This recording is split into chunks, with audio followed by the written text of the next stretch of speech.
Oke, Assalamualaikum warahmatullahi wabarakatuh. Selamat datang di Sahabat PSGA Podcast, Pusat Studi Gender dan Anak UIN Fatmawati Soekarno Bengkulu.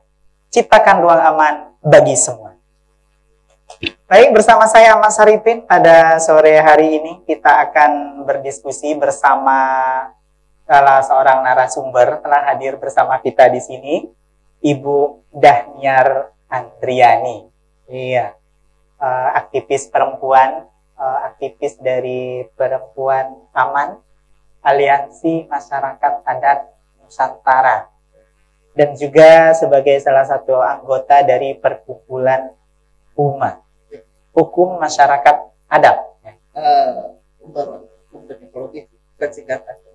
Oke, baik, nanti akan diceritakan lebih banyak oleh Mbak Dahniar, dan topik ini barangkali sangat menarik untuk disimak oleh para pegiat-pegiat perempuan, khususnya yang concern ke isu-isu ekologis terkait dengan perempuan. Baik, kami mengucapkan selamat datang di kampus UIN Fatmawati, satu-satunya kampus dengan nama perempuan. Ya. UIN Fatmawati Soekarno Bengkulu. Baik, kita ingin mengenal sedikit tentang Ibu Dahniar. Ya, kalau kita googling ya, itu munculnya cepat sekali, sepersekian detik itu akan muncul ini nama beliau, malang melintang kemana-mana, masuk keluar hutan adat, masuk keluar kampung gitu ya, masuk keluar desa. Ini sebenarnya hal apa yang menjadi alasan dasar sehingga Mbak Dahniar ini concern atau mulai mematrikan diri untuk mengurus perempuan adat? Iya, awalnya dulu kerjanya untuk bantuan hukum, harus cerita dari situ dulu. Iya. Jadi waktu itu kawan saya yang menceburkan saya ke dunia yang cukup aneh ini gitu. Itu ngajak saya untuk kerja untuk bantuan hukum, khususnya lebih fokus ke hak asasi manusia.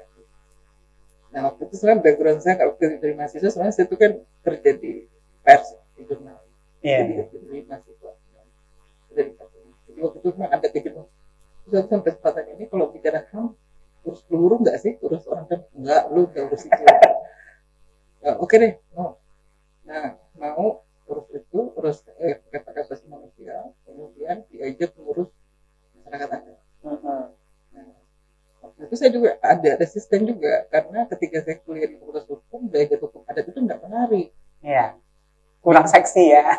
Ya bicaranya sih tentang acara-acara adat gitu. Kalaupun ada bicara yang agak-agak berat dikit, tapi nggak banyak, itu kayak teorinya, pandangannya Terhar, tapi itu nggak dalam gitu.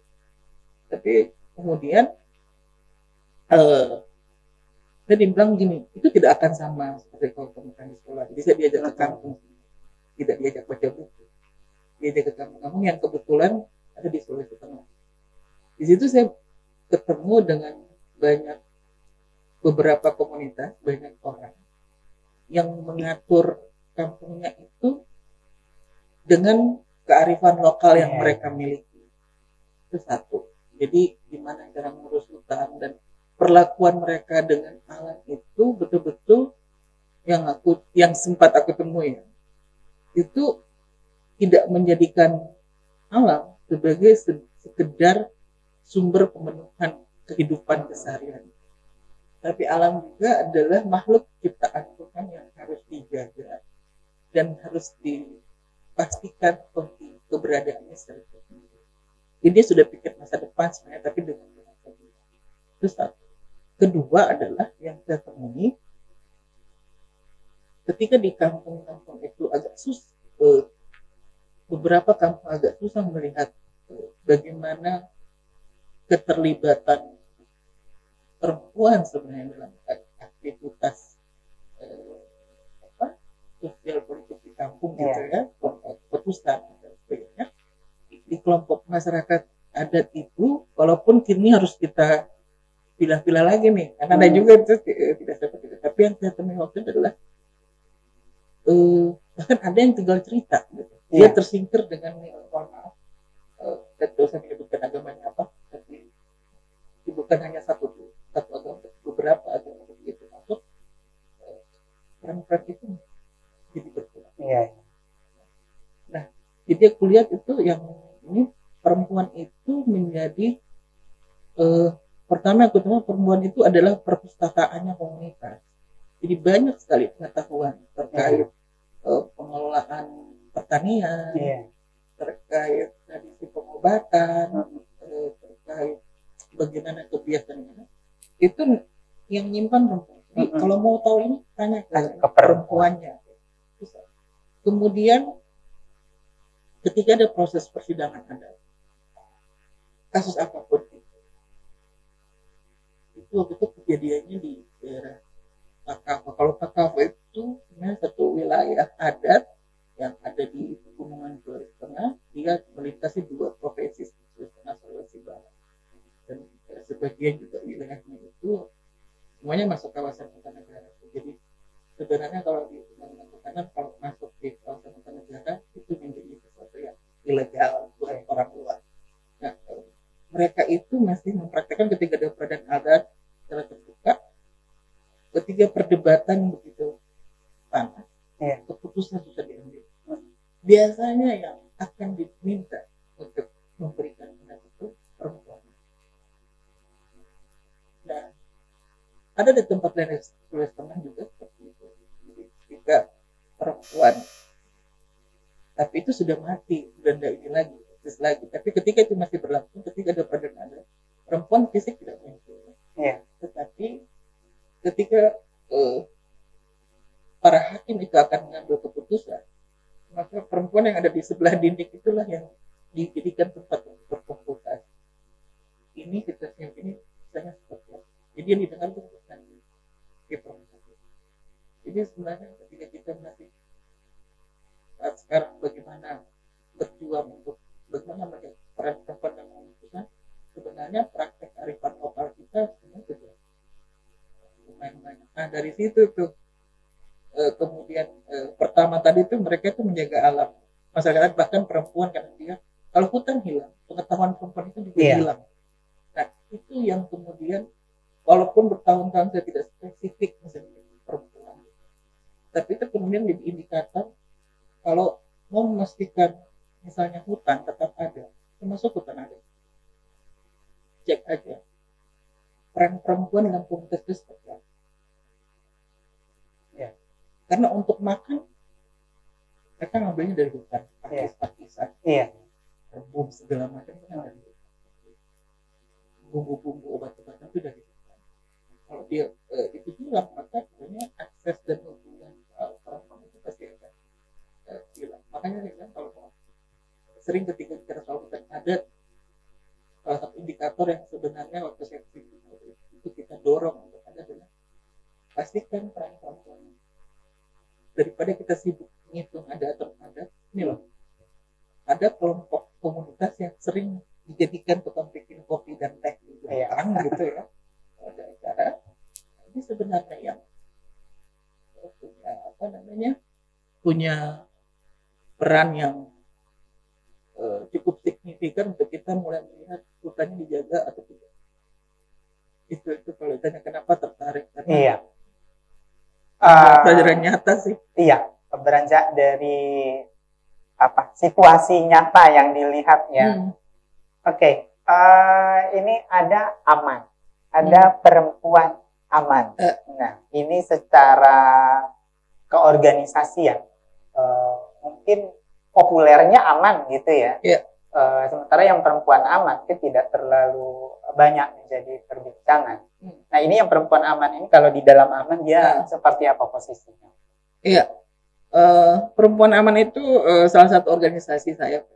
Jadi organisasi saya aman itu ada 3. Nah, ada perempuan aman, ada Barisan Pemuda Adat Nusantaranya, PEPAN, kemudian ada PPMAN yang memang spesifik untuk isu-isu bantuan hukum.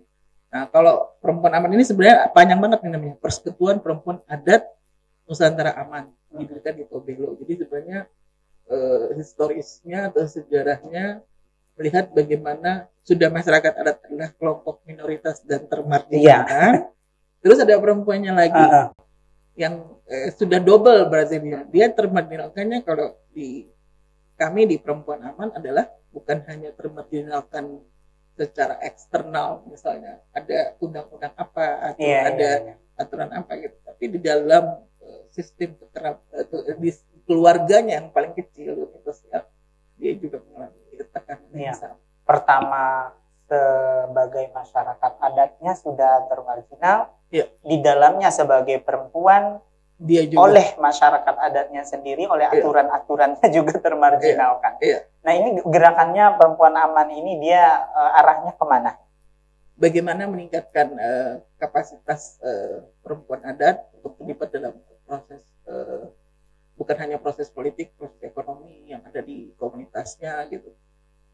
Di samping menguatkan komunitas itu sendiri. Jadi makanya secara garis besar, kalau misalnya kita bicara soal program Perempuan Aman misalnya, dalam 2021 sampai 2026 misalnya, secara umum itu ada 6 program besar. Dari 6 program besar itu hampir boleh dikatakan 2/3 lebih pada bagaimana menguatkan anggota Perempuan Aman. Karena situasi di lapangan juga ketika seperti sebelum acara ini kita sempat ngobrol gitu. Itu tadi yang ketika kita akan bicara masyarakat adat misalnya, bicara bagaimana bicara soal pengakuan masyarakat adat, dia harus bicara dulu bagaimana menyelesaikan persoalan di internal dia. Dia mau pergi diskusi saja bukan perkara mudah. Mau pergi diskusi, mau bicarakan soal tentang dirinya atau membicarakan soal perempuan lain. Nah itu kenapa kemudian kapasitas mereka harus dikuatkan, baik secara ekonomi, pengetahuan, wawasan. Jadi kurang lebih kalau lihat dalam 5 tahun ini itu yang sedang coba digagas. Di samping keterlibatan dalam advokasi kebijakan secara umum, karena nggak mungkin kita suruh dia untuk ngomong tentang RUU masyarakat adat, sementara persoalan dia di kampungnya itu sendiri membutuhkan perhatian serius. Karena kadang-kadang kan di kita kekerasan terhadap perempuan adat itu yang di dalam keluarga misalnya, kadang-kadang itu tidak dianggap kekerasan, dibentak di apa itu kadang biasalah mungkin perempuannya nggak mau dengar gitu kan, atau ya itu sudah begitu tradisinya misalnya gitu kan. Nah itu yang bukan berarti kan kadang-kadang ada kesalahpahaman juga ketika itu perempuan dikuatkan, oh berarti suruh melawan, itu nggak juga sih. Supaya orang tahu haknya, supaya bisa sama-sama membangun, karena memang itu kan membutuhkan orang untuk hal itu. Untuk kasus Bengkulu sebenarnya hutan adat, masyarakat adat itu juga cukup ramai dibicarakan. Salah satunya kan misalnya di Enggano. Struktur masyarakat adat sama seperti tadi, dia udah mulai tergerus karena adanya versinya pemerintah, yang versinya masyarakat adat sendiri. Nah ini sebenarnya kalau dilihat secara nasional tidak hanya Bengkulu ya. Bagaimana nih penanganan atau keberpihakan pemerintah terhadap masyarakat adat? Ya, kalau bicara itu sebenarnya kalau aku lihat dari aspek hukum misalnya ya, konstitusi kita itu kan jelas ya, mengakui keberadaan masyarakat adat dan kelompok-kelompok yang lainnya. Kemudian juga di TAP MPR nomor 9 tahun 2001 tentang pembaruan agraria dan pengelolaan sumber daya alam, itu bukan hanya bicara soal bagaimana masyarakat ada disingkirkan juga, tapi bagaimana akibat konflik sumber daya alam itu berdampak pada masyarakat adat itu sendiri, dan bicara soal ketidakadilan gender dalam proses itu. Karena ketika bicara konflik sumber daya alam kan kebetulan kebanyakan anggota Perempuan Aman ini di daerah-daerah yang punya persoalan konflik sumber daya alam, baik itu yang sifatnya laten, ya misalnya kalau daerah perkebunan dia ngerasa apa-apa, padahal sebenarnya tanahnya itu diambil, atau yang sifatnya terbuka, atau mungkin juga perlawanannya terbuka, atau ada yang diam-diam aja gitu kan, tapi sebenarnya dia sudah tidak punya tanahnya terancam untuk diambil. Jadi kalau dia bilang itu sebenarnya konstitusi itu, tetapi yang namanya undang-undang dasar tap MPR itu masih membutuhkan aturan turunan. Nah, aturan turunan yang ada di undang-undang sektoral itu kebanyakan undang-undang sumber daya alam. Ketika bicara masyarakat adat,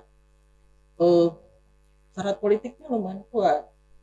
Jadi syarat politik itu misalnya adalah seperti Undang-Undang Kehutanan Nomor 41 Tahun 99, masyarakat adat itu diakui jika penetapan masyarakat adat itu melalui peraturan daerah.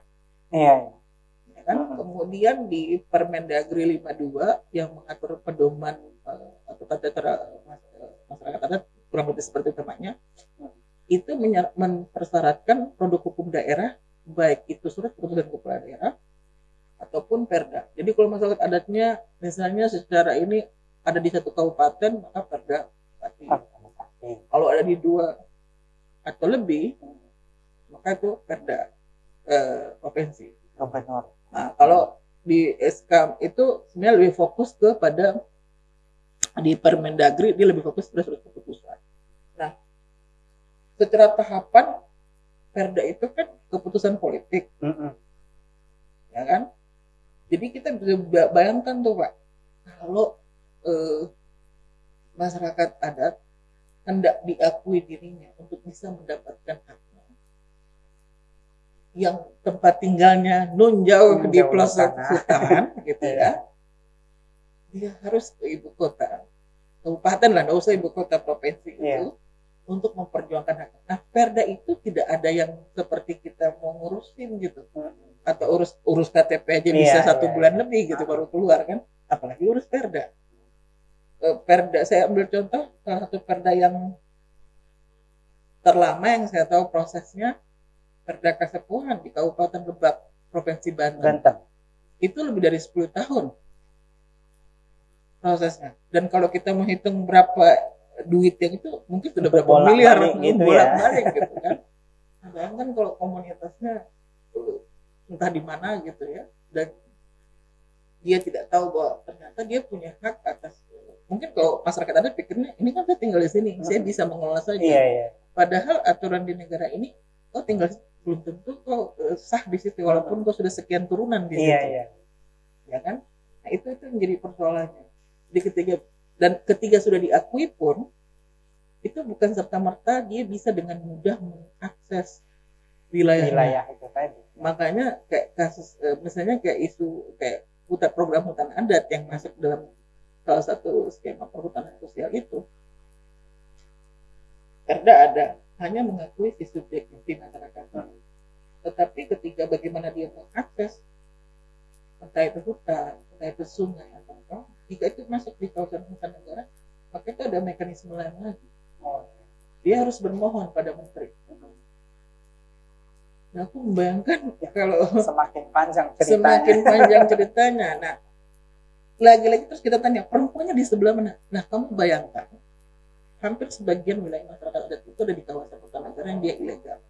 Dan kalau dia ilegal, berarti tidak bisa sembarang keluar masuk di tempat itu.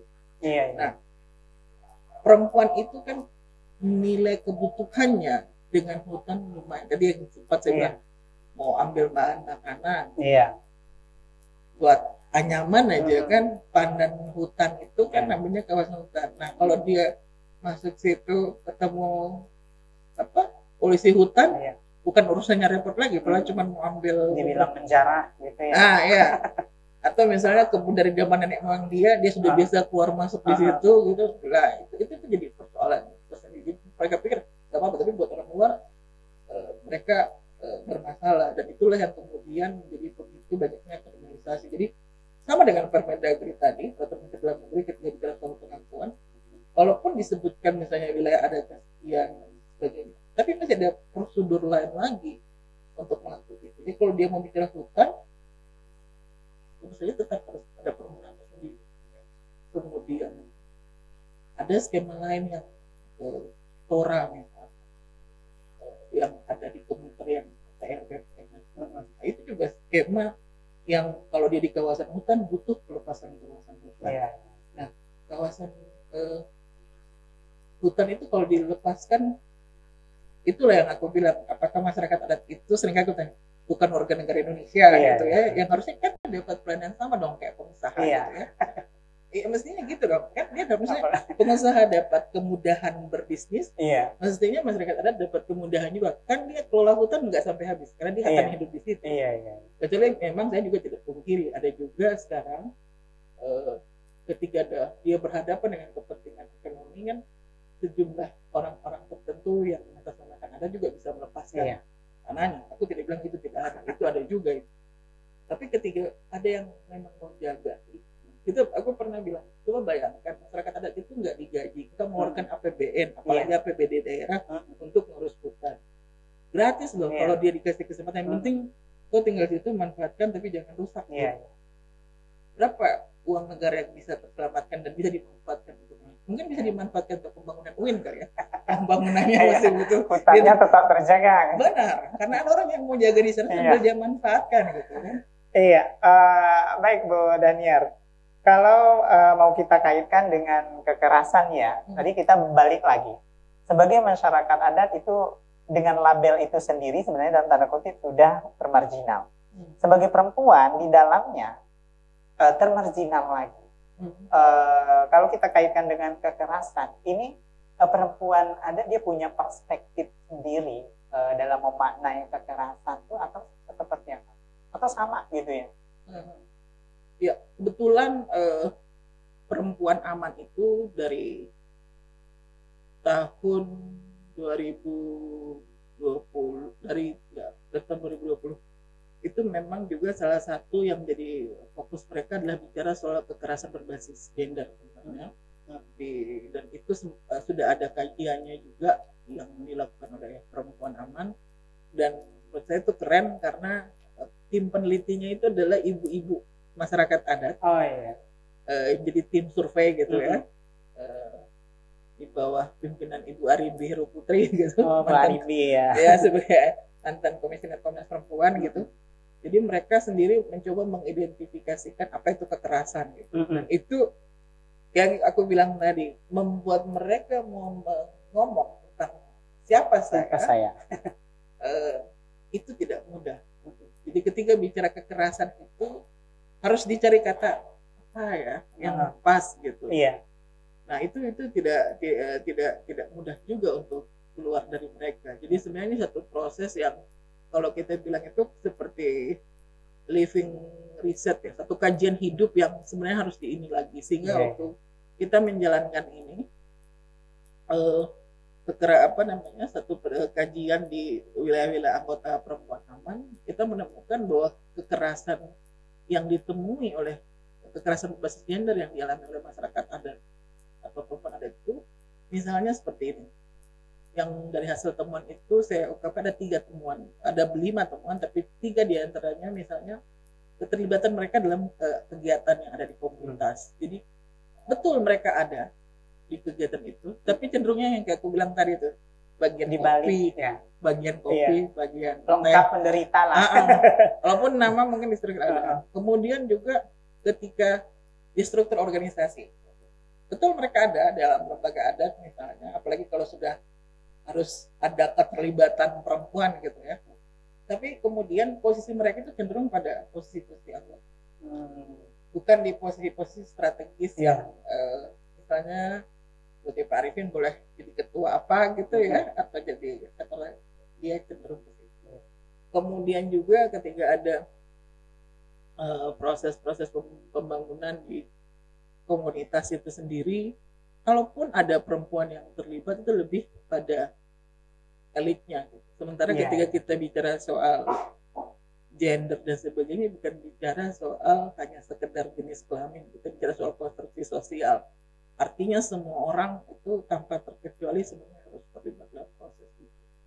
Jadi kekerasan yang dialami oleh perempuan adat itu salah 3-nya diantaranya yang tadi yang ditemukan adalah bagaimana partisipasi mereka dalam kegiatan komunitasnya, dalam organisasi yang ada di kampungnya, kemudian bagaimana ketika misalnya ada investasi masuk, mereka tuh ngapain, apa hanya bicara dengan kepala desa sama ketua lembaga yang maaf notabene pasti kelompok tertentu dalam komunitas, dan lebih ini lagi kelaminnya juga laki-laki misalnya ya.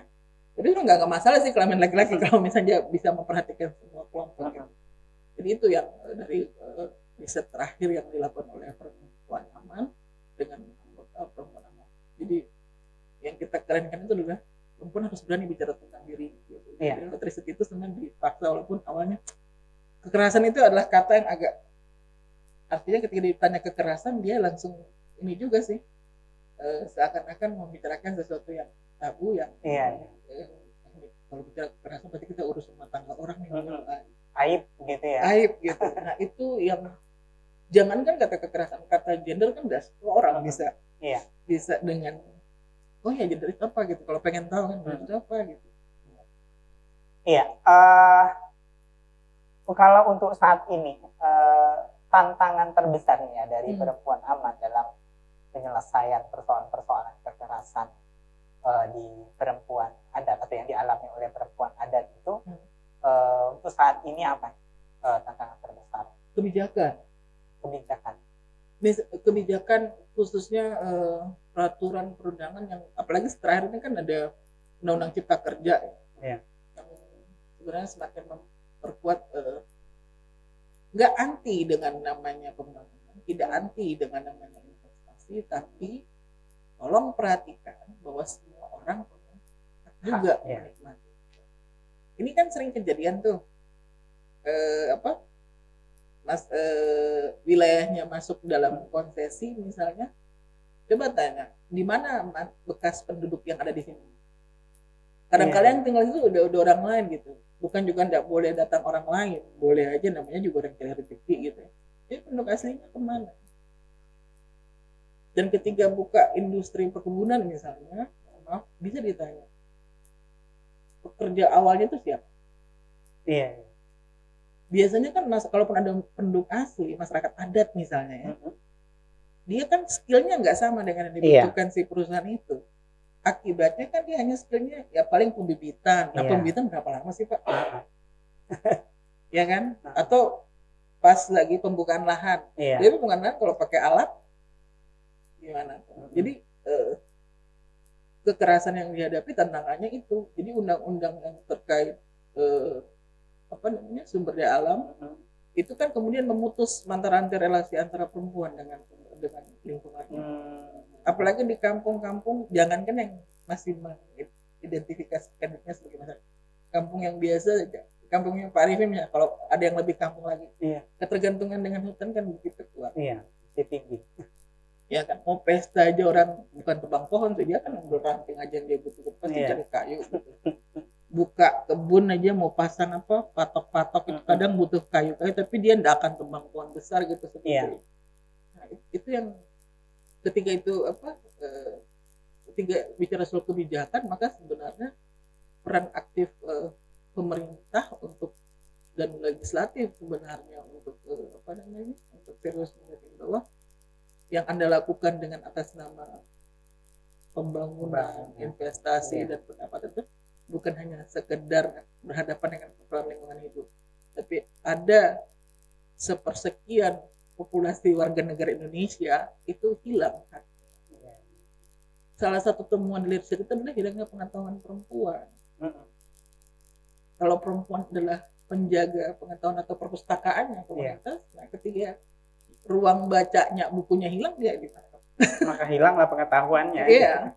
Sementara kalau aku bilang, kalau kita sekarang bangsa Indonesia bangga dengan budayanya, penjaga kebudayaan siapa sih? Masyarakat adat. Nah, kalau dia disuruh menjaga identitas, sementara penjaga identitas tidak dipastikan keberadaannya. Justru kalau Anda mau tetap ada, butuh perda misalnya, butuh sesuatu proses politik yang tidak mudah. Di Bengkulu ini aja perda itu belum sampai perda pengakuan masyarakat adat, dia masih perda pengaturan. SK bupatinya juga ada sih, yang aku nggak salah di Lempong gimana gitu. Nah itu apa ya? Itu aja bukan hanya satu masyarakat adat kan di sini, bukan hanya marga suku 9 yang ada di itu. Ada banyak gitu. Dan Bapak bisa bayangkan kalau orang masyarakat adat terutama bicara soal perempuan adat dan hak mau diakses harus butuh itu. Kekerasannya gimana? Menurut saya enggak. Jadi kekerasan itu tidak bisa hanya kita lihat sekedar mungkin orang pikir dipukulin aja itu kekerasan. Iya, itu salah satunya. Salah lainnya adalah ketika bicara soal hak mereka. Karena ketika bicara soal hak hidupnya juga hilang, yang kerja bebankan itu kan mungkin juga. Kan lagi-lagi ke perempuan. Ketika tanah habis ke perkebunan misalnya atau industri lain, kan kadang last frontier itu perempuan. Dia tetap ada di situ. Dia harus kasih makan, kemudian dia harus menghidupi juga. Bayangkan. Iya. Tadi kalau dibaca tentang penjaga pelestari budaya gitu ya. Kalau di Bengkulu atau bahkan di tempat lain barangkali itu kan ada sekolah-sekolah adat gitu ya, yang tujuannya adalah sebenarnya untuk memberikan edukasi kepada anak-anak adat, masyarakat adat tentang adatnya itu sendiri atau budaya itu sendiri. Tapi ini kita belum melihat nih apakah sekolah adatnya nanti dia concern ke isu ekologi, mempertahankan lingkungan, hutan atau sebagainya. Nah ini menurut Ibu Daniar, gimana sih urgensinya sekolah adat untuk masyarakat adat? Ya, kalau sekolah adat yang digagas dan dilakukan oleh aliansi masyarakat Nusantara dan juga banyak diinisiasi oleh teman-teman penggiat masyarakat adat yang berafiliasi dengan Aman juga, memang sebenarnya menjadi salah satu wadah gitu. Karena begini, pendidikan kita kan bukan pendidikan yang memang membuka ruang untuk pengetahuan lokal masuk ke dalam. Iya. Ya kan? Dulu aku udah tahu sekarang ya. Dulu masih ada mulok itu kan kadang-kadang suka dipakai untuk pelajaran bahasa daerah di beberapa tempat. Aku udah tahu masih ada mulok enggak zaman sekarang.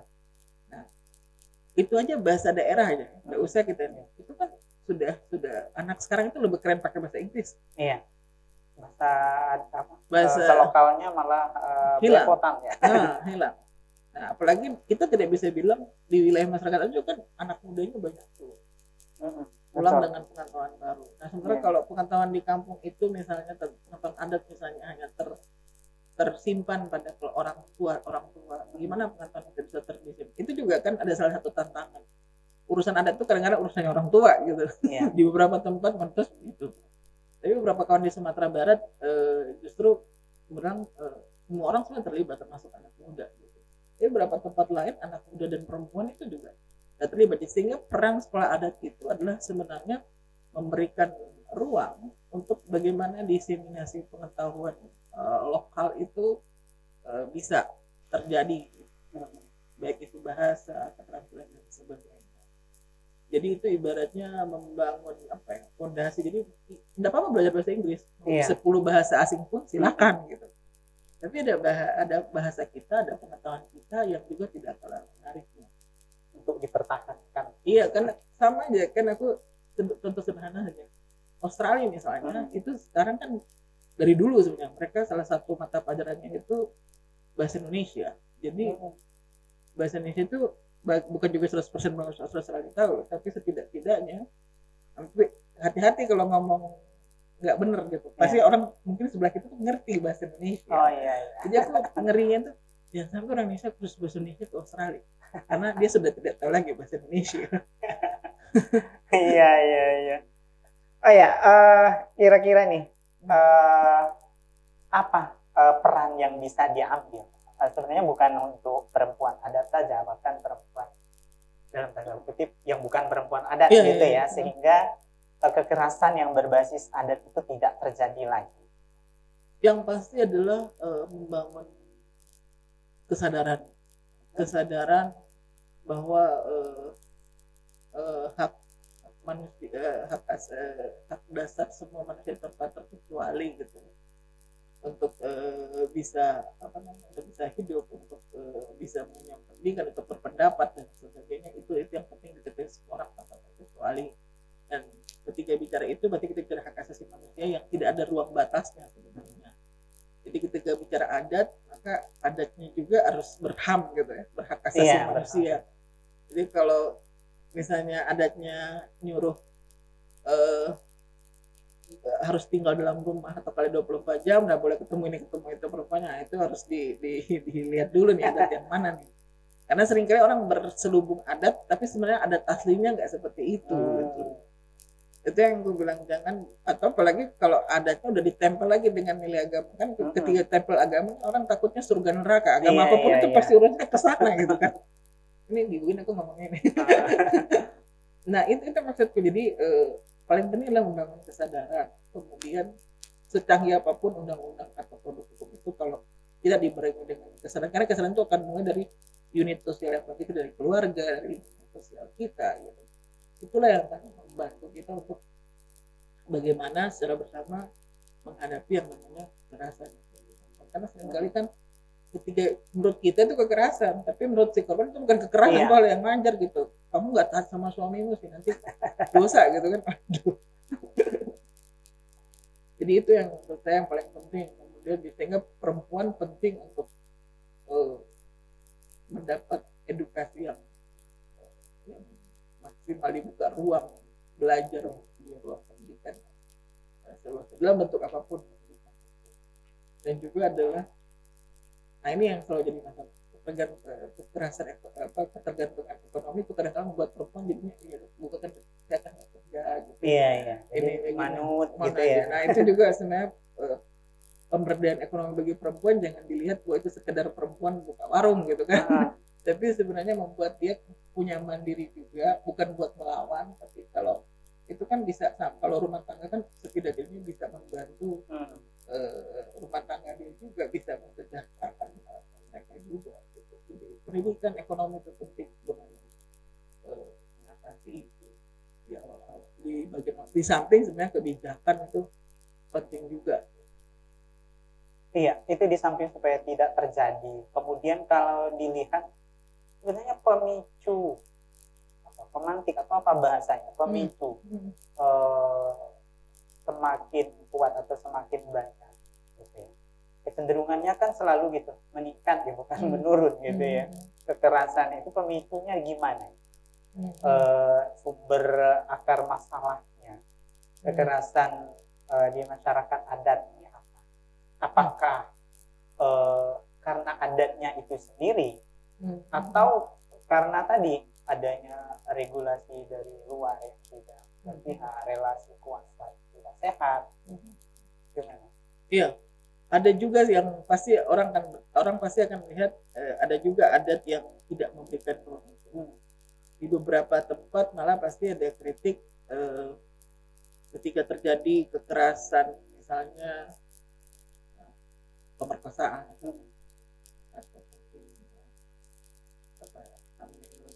kan kadang-kala bentuknya udah dinikahi aja, kawin paksa gitu. Nah dinikahin aja, padahal kan si korban ini persoalannya bukan hanya sekedar butuh labelitas istri atau apa gitu, tapi ada mental dia yang ibaratnya, jangan kan orang dia mengalami kekerasan seksual, tapi kita aja tuh kalau pernah berantem sekian tahun lalu, ketika ada situasi tertentu kan memori bawah sadar kita itu keluar lagi gitu. Memang dia gitu memang dia jahat. Nah jadi memang ada memang yang namanya itu yang tradisi yang apa yang membuat itu juga pasti ada. Nah itu yang tidak, makanya dari perjuangan perempuan adat itu tidak mudah gitu. Karena yang dihadapi kadang-kadang nilai patriarkinya juga. Nah menghadapi nilai patriarki itu kau tidak menghadapi orang lain, menghadapi keluargamu sendiri di kamu itu. Coba tanya, ibu berani lawan ketua adat? Pasti jawabnya nggak berani ya. Iya, jadi nah kalau seperti itu kan bukan tidak mungkin untuk diselesaikan. Tapi semua orang harus diedukasi sebenarnya. Semua orang harus diajak. Jadi tidak bisanya perempuan saja, laki-lakinya juga harus diajak untuk terlibat dalam proses itu. Karena kalau enggak, yang ada adalah bentuk resistensi. Seakan-akan kamu melawan saya, kamu gitu. Itu ada. nilai-nilai adat itu juga berpengaruh. Nah, tapi sebenarnya adat itu pada dasarnya, hukum adat itu bicara sebenarnya soal harmonisasi, soal balancing. Iya.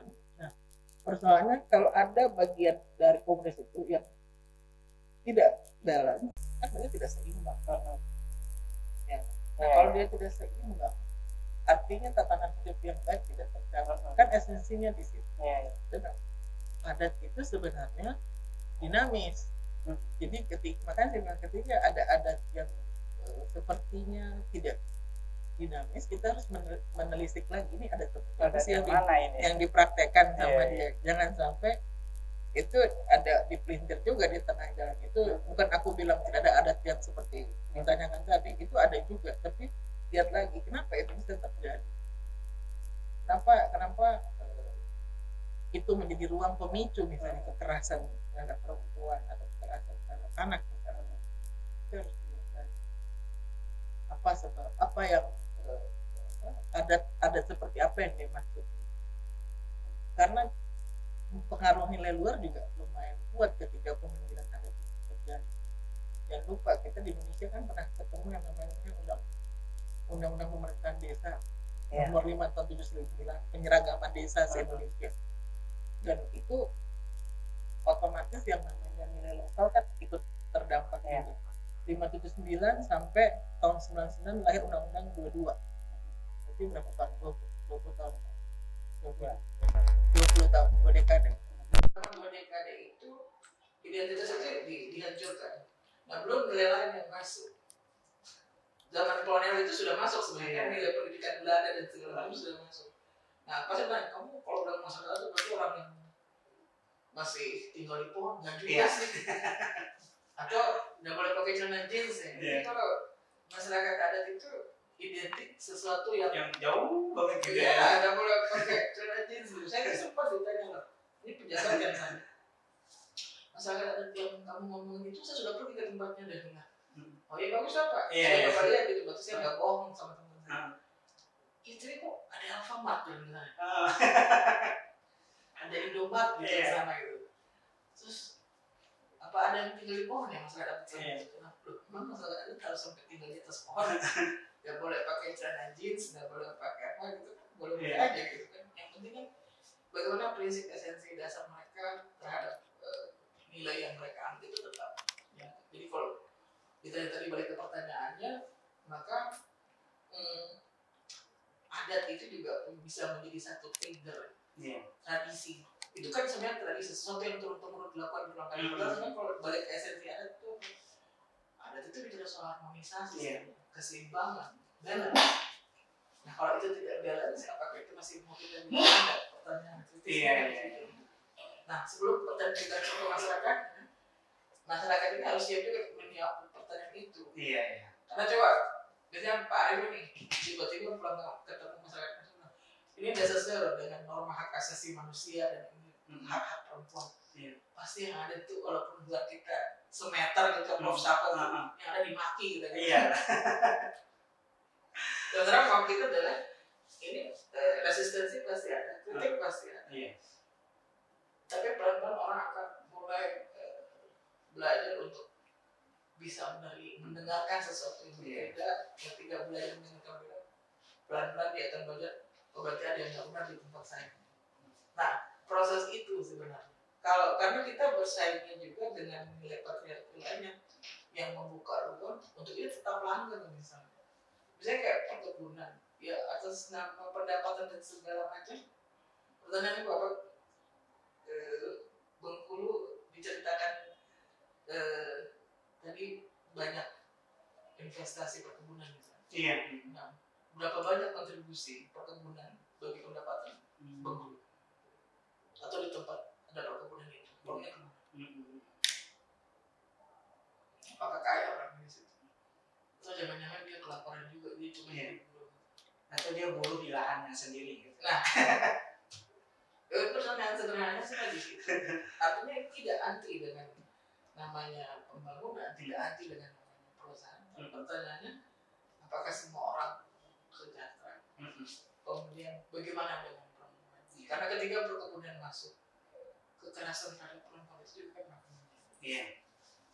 hampir saya ingat satu orang Romo di Kalimantan Barat ya sampai harus dipindahkan organisasinya karena agak nakal gitu. Sebenarnya sederhana pikiran dia ketika melihat perkembangan itu. Dia melihat prostitusi semakin berkembang itu melibatkan orang-orang lain, penduduk setempat. Dia sampai mengucapkan kata-kata yang mohon maaf itu tidak mungkin begitu. Masa Romo ngomong itu sih Romo. Saya Romo ngomongnya enak-enak gitu. Iya. Tapi karena dia sudah emosi gitu. Kemudian belum lagi dampak dari itu misalnya penyakit dan segala macamnya juga. Terus jadi lagi-lagi balikan lagi ada adat seperti itu dan adatnya sebenarnya apa sih adat itu, esensi adat itu apa? Nah kalau keluar dari esensinya sebenarnya kalau dia dibalikan ke esensi kan dia jadi dinamis bisa menangkap semua perubahan zaman. Ketua lembaga adat nggak akan tahu misalnya pakai Android atau apa gitu kan itu sidang online gitu kan seperti pengadilan sekarang gitu kan. Iya, barangkali ini untuk dalam kaitannya dengan kekerasan terhadap perempuan atau perempuan adat. Ini apa nih pesan dari Bu Dahnia selaku katakanlah dewan pakarnya, dewan pakar di perempuan aman kepada perempuan-perempuan adat atau kepada pegiat-pegiat perempuan dalam hal penanganan kekerasan. Mari jadikan adat itu sebagai alat untuk melawan kekerasan terhadap perempuan. Oke, jadikan adat sebagai alat melawan kekerasan terhadap perempuan. Nah, sekarang jadi alat, maka periksa dulu itu alatnya. Iya, artinya perlu edukasi kembali tentang adat. Iya, ngecek kembali, tapi jangan juga begitu sudah dapat training tentang ini, saya cari ketua adatnya dulu. Saya ajukan pasti ada cara, ada etikanya. Baik, terima kasih sekali Bu Dahnia, aktivis perempuan luar biasa. Saya sampai ketar-ketir ini untuk menghadirkan beliau ke sini. Mudah-mudahan podcast ini bisa memberikan edukasi kepada kita semua, terutama tentang perempuan adat. Karena bagaimanapun seperti tadi, sesungguhnya adat bisa dijadikan sebagai alat ya, untuk katakanlah mencegah atau menanggulangi kekerasan terhadap perempuan. Apalagi basisnya perempuan di tengah-tengah masyarakat adat, selaku masyarakat adat dia sudah termarginal. Di dalamnya mereka sebagai perempuan juga dimarginalkan bahkan oleh adat itu sendiri. Dan bagi kita tentunya ini bukan sekedar urusan perempuan, tapi urusan kita semua, menjadi tanggung jawab kita semua untuk tetap menjaga, melestarikan adat dan menjadikan adat sebagai alat untuk mencegah terjadinya kekerasan terhadap perempuan. Terima kasih. Mudah-mudahan suatu saat bisa bertemu kembali di segmen-segmen yang lain dan tentu perbincangan yang lainnya.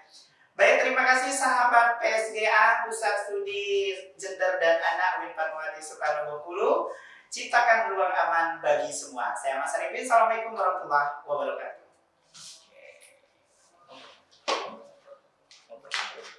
Ngobrol-ngobrol. Oh boleh ya, ngobrol apa? Jadi untuk besok gambarnya hampir